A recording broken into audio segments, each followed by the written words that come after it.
a good way to communicate. Okay, so we'll put the forms and stuff away.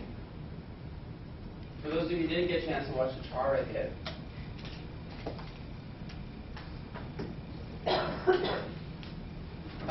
I usually put injury videos on here. There's a few that we talked about afterwards with some of the volunteers. But with the Chara hit, who was the charge person, hand placements, board transfer technique, and footwear of the rescuers. Kind of the same things we talked about yesterday. 7 minutes long, but we won't have to play the whole thing. Gianto will have to take it against Campbell. Campbell wins it, clear the far side. No.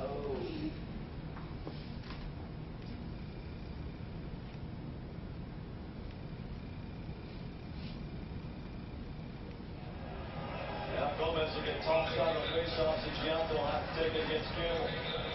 Campbell wins it, clear the far side of the zone. Oh, Pacioretty is down face first as Chara angled it, and Pacioretty was lined up against the center glass between the two benches. It's a very hazardous part of the ice. Rick, I know you had a severe shoulder injury when you had a situation where somebody had a very similar situation like this with you.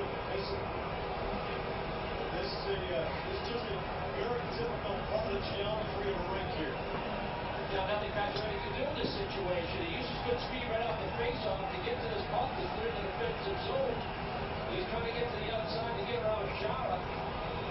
When he tips that puck forward, Chara just wants to take the ball. That's his job in that situation.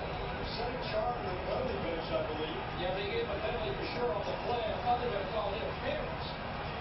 See, we get a look at how late this hit was. There's the chip down the wall. You cannot finish a check. You got to release him. When that puck is chipped by, Chara's got to let it go there. And not only does he run him into the boards, he puts him into that dangerous spot, and that is a defenseless position for Pacioretty. But remember, those two have a bit of a history. It's a major penalty to Chara.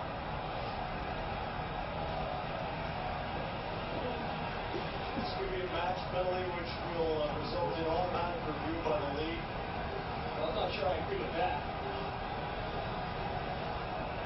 I don't think there was any intent on Chara to run him into the turnbuckle like that. I think he was just trying to finish the check. It was a little late. I'd give him an interference call, but not a match penalty, not a major penalty. Well, he's got 5 posted on the center scoreboard, and right now there's a great deal of concern from Max Pacioretty. This is really violent. Well, you can probably argue either side of the argument that there was intent, but I don't believe there was.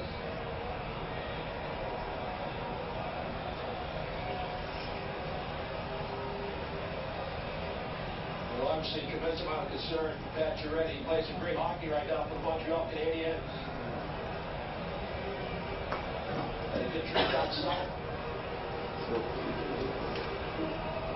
He coaches all right.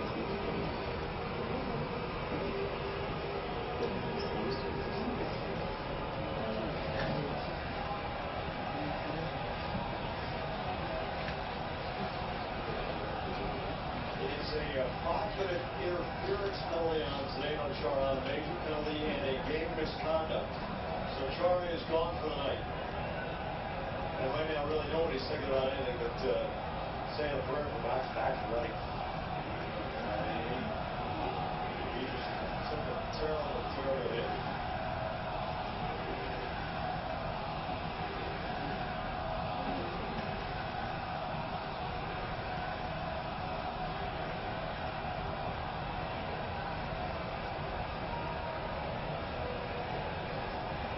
They've turned Pacioretty onto his back now.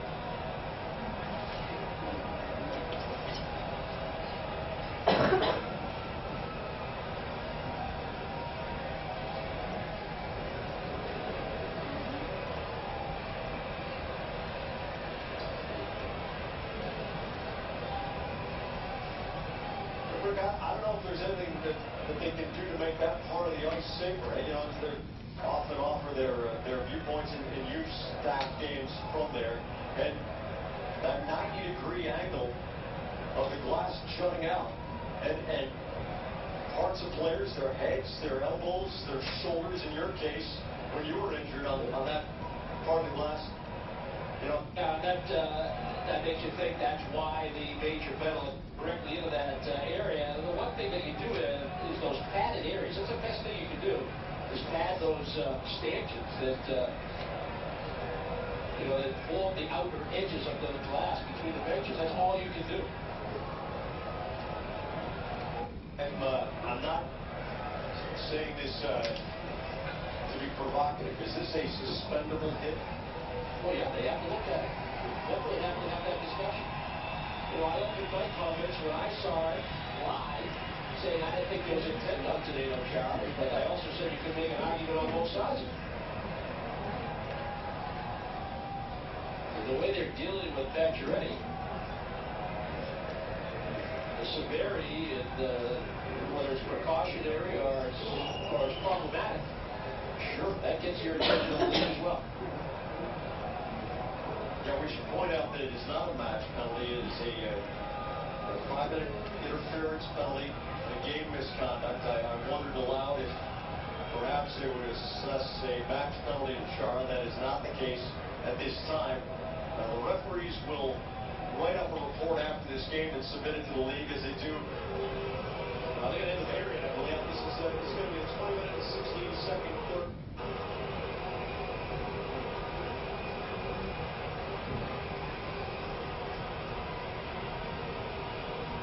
Max Pacioretty is being mobilized now after they.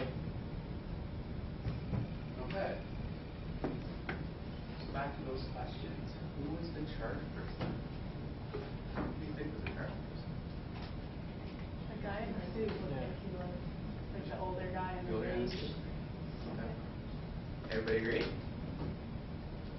Neil, what do you think? You're shaking your head.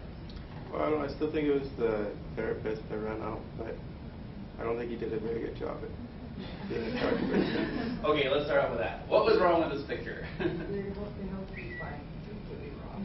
Yeah, so that would have been. So he had to switch his hands at some point, right? No, but he would have his bottom hand and then he'd like move his top hand to like do something on the guy's back or whatever.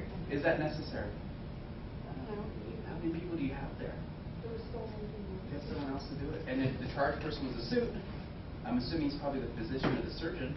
I'm sure he's highly qualified to do the palpation analysis. It was like he went away. Yeah. Sort of, kind of. Was there a lot of people? There was too many people. Even on the lift day, you see people trying to squeeze in. Oh, I want to hold it. I want to hold it. It's a little bit challenging. So that's typically what happens. In some cases, football is sometimes the same. But that's something that, again, when you guys set up your EAPs, it's good to make sure that people know that you are the charge person. And placements on the log roll, I guess you guys saw that. What kind of technique did they do? By the boards facing out, right? Remember we did that yesterday? So there's two ways to get them out. Which way did they use? Yeah, just straight out. Just straight out. He wasn't that close to the board, so the distance was really minimal to where they just said, okay, we can just move them out a little bit, just enough to get the board underneath. Board transfer technique, so facing away versus facing the boards. Again, that was something we did yesterday. If they're facing the boards, it's pretty easy. You just roll like you normally would. If they're facing away, you have to get them away from the boards. And then footwear. A couple of them had dress shoes on. Sorry? Some of the players lifting probably did. Yeah, so the people that were lifting actually had, well, most of the people lifting were the players which had skates on. We talked about this yesterday. I think I talked about this with some groups yesterday, and I mean, they're the most comfortable people on the ice. And if you're wearing skates and you're a high-level hockey player, I'm sure you don't fall that often. If you're wearing dress shoes and sit on the bench most of the time, it's a little bit sketchy. Someone was telling me that the women's coaches typically wear heels as well. Yeah. That's what they told us, that we won't come on the ice. Oh, okay, I had a conversation with Captain yesterday, so they won't come on the ice at all. So stay and stabilize till he comes around. Okay. So that was a very good example. This one is another one. Oh, obviously off the roll, they didn't do a very good job centering right away. How did they center him? You guys see, I don't know if you caught it. Okay, they did a little bit of a V-slide. Did you guys catch the V-slide? Anybody catch it? Did the board move? I didn't check for that.